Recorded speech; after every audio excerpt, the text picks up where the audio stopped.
Hey guys, this is No Solution. I'm Scott, and a little bit of a niche deep dive today that maybe a lot of people won't care about, but I just thought it'd be interesting to do. The main topic today is Hypocrisy's album, much maligned album, Catch 22.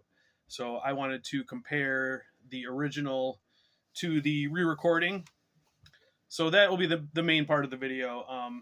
Anyone else have thread fatigue? Like, there's so many cool threads going around that I feel like I should do, but they seem like a lot of work, so I'm just kind of not doing them. One of them is Andy Cloudy Milder's 10 album link challenge, where you try to link 10 albums through various criteria and then loop it back around to the first album, which I saw Jason at Black Leather Eyes do, and it was really cool, but I don't know, it seems like a lot of work. I'm not going to do it, so. But I'll leave a link below if anyone's interested in that. What was the other one that I was? Oh, Merciful Metal's Know Your Collection thread. That's also a really interesting one, and I've watched a bunch of videos from that, but haven't got up the gumption to do it myself, and probably won't. But yeah, I just wanted to do this little one today. First off, just some things that came in that of interest to me that I thought I'd mention. Hey, another month, another new Gravewurm album, Necromantical Fiend. So this is, I think it's technically a pre-order right now, but if you order it, Kevin's sending them out right now. So, yep, another freaking awesome, solid album of doomy first wave black metal. 9 tracks, about 31, 32 minutes, something like that. The lead song in The Crypt of the Dead is up separately on Bandcamp right now if you want to check that one out. But yeah, I highly recommend it. It's early days. I just got it, so don't have a ton to say about it specifically, but just wanted to make everybody aware of that. Also, Kevin put out a little EP. It just comes in this little sleeve here. It's 4 tracks, demos, and kind of guitar ideas, riff ideas, and stuff like that. I mean, really short, like 4 songs in 12-ish minutes, something like that. But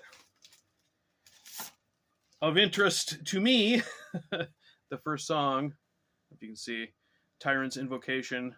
I actually wrote the lyrics for that. Well, I sent in a draft, and then Kevin kind of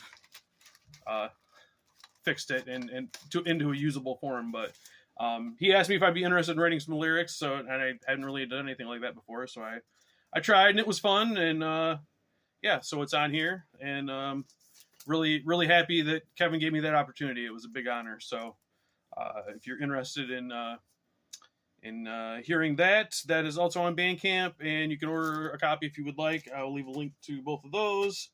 Also, more VC member artistry. The first demo of Inebriated Winds came out from Matt from the Maddox Deep Shadows channel. This is super raw black metal. Very noisy, very filthy. This is not easy listening. This is not like a starter black metal release at all. But if you're into like the dirtier, noisier side of black metal, I think this will really hit the spot. I'm really enjoying it. It's 4 songs, about 20 minutes long.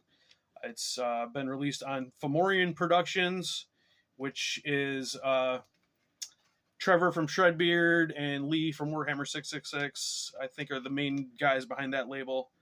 And Lee played drums on this as well. So, if you want to support a VC member, this is some fantastic noisy black metal. And also came with the Fomorian Productions comp. And it's quite extensive. I think it's over an hour long, 17 tracks.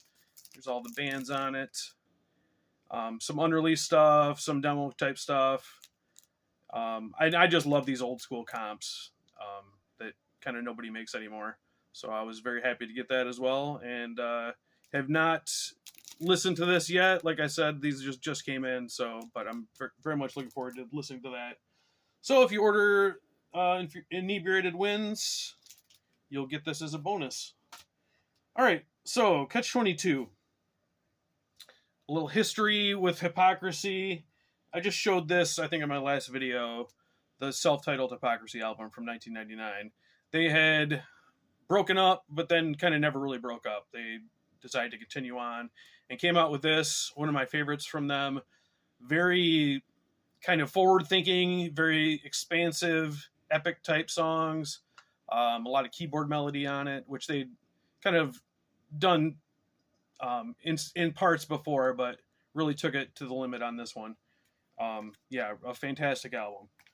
They followed that up with Into the Abyss, which, if you know anything about them, is kind of a double meaning, because Peter Taggerton, the main man, his studio was called The Abyss, and he's a famed producer as well. So this kind of was like a back to basics, a bit more of the extreme death metal side, with a few songs that weren't, like Fire in the Sky, for example, sounds like it was an outtake from the last album. Those kind of types of tracks I didn't think went together real well, but it's a fine album, and especially if you're looking for something a little bit on the more extreme end instead of the more melodic end. Into the Abyss is definitely a worthy album. That came out in 2000. Then this is the next thing that came out. This comp, 10 Years of Chaos and Confusion. So it is a kind of a greatest hits with some of the earlier songs being re-recorded. And then this is like the clamshell edition. So you got the CD in there, and then it came with the bonus CD,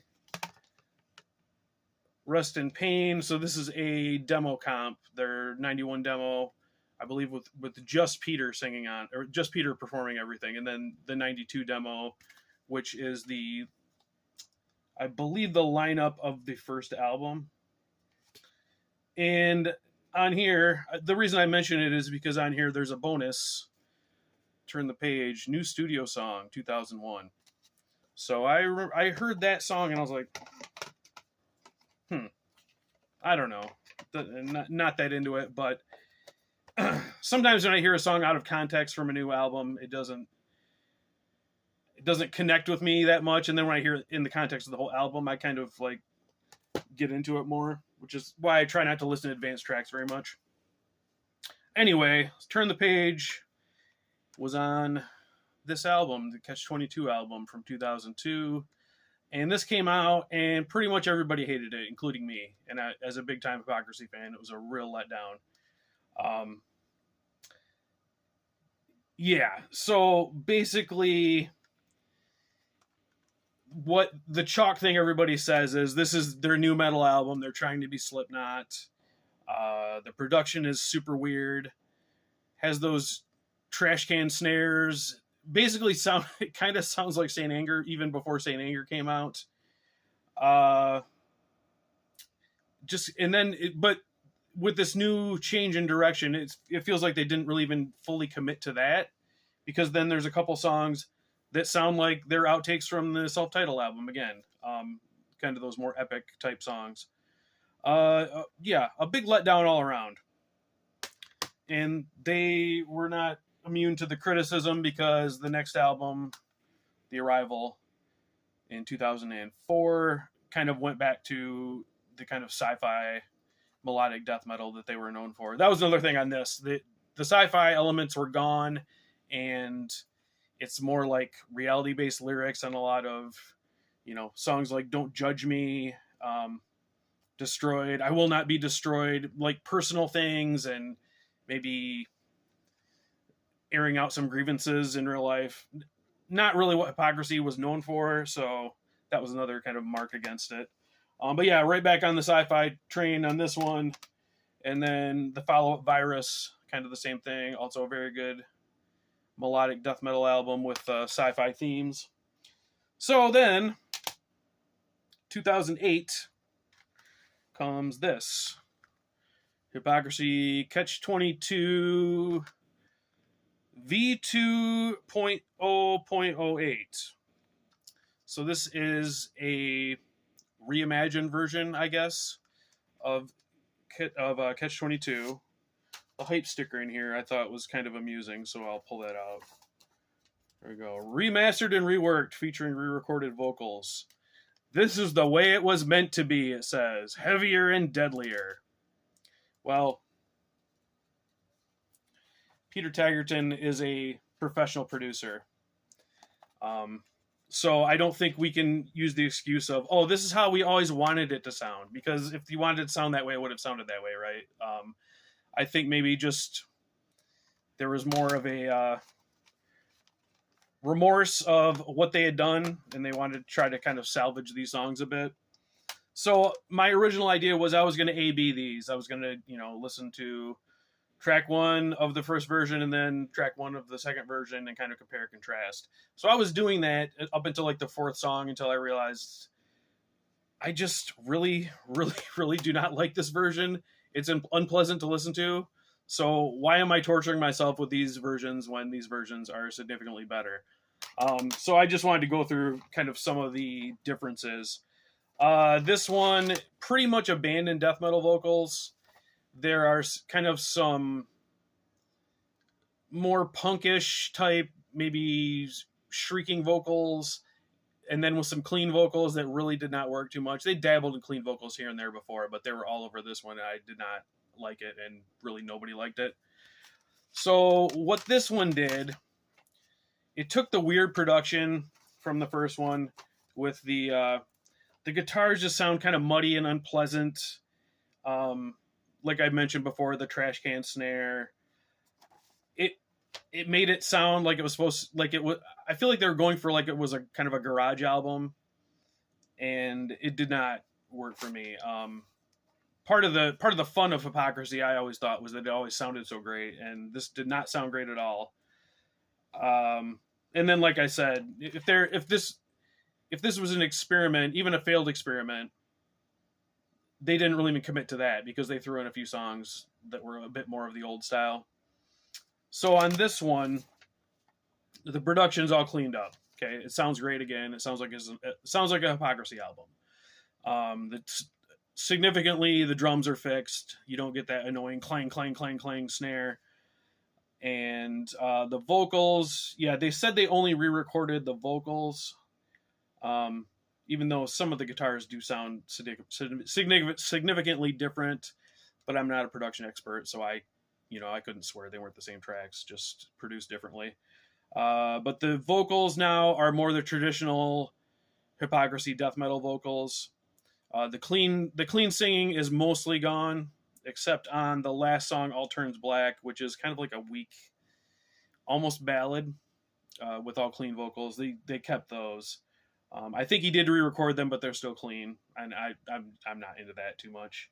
But there's some good stuff on here. I think the problem is the first song, Don't Judge Me, is super boring. It's weird. The two fast songs are the lamest to me. Don't Judge Me, and then if this was on vinyl, it would be the first song on side 2, Turn the Page, which was the preview song. I think those both suck, and those should have been trashed or reworked or something. But the song Destroyed is okay.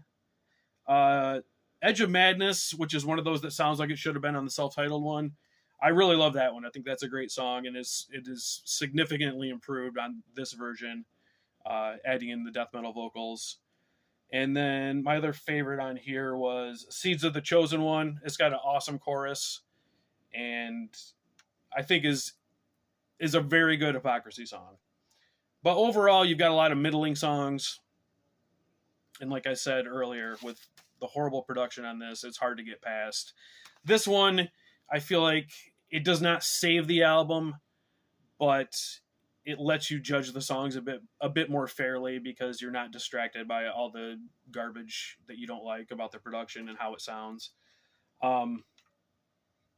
Yeah, so if you're exploring Hypocrisy and you see this, I would say pass on it and go for this version. Even so, I would say this would be kind of, if I was going to do a ranking, this would probably be last. But this version is significantly better, and the way it was always meant to sound, right? that, you know, they didn't have that technology in 2002 to make it how he wanted it, so they had to wait till 2008, just like George Lucas with the Star Wars movies. So, you know, apart from the cynical marketing hype, I think it's decent. And then they've gone on and done other albums since then that have been quite good as well. It's pretty sporadic now, but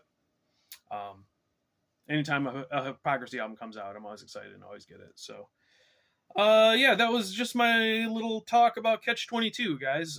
Some people brought it up in the comments when I talked about Hypocrisy in the last video, so I thought some people might be interested. That's it, you guys. Thanks for watching. I always appreciate it. And the G stands for Goto. Later.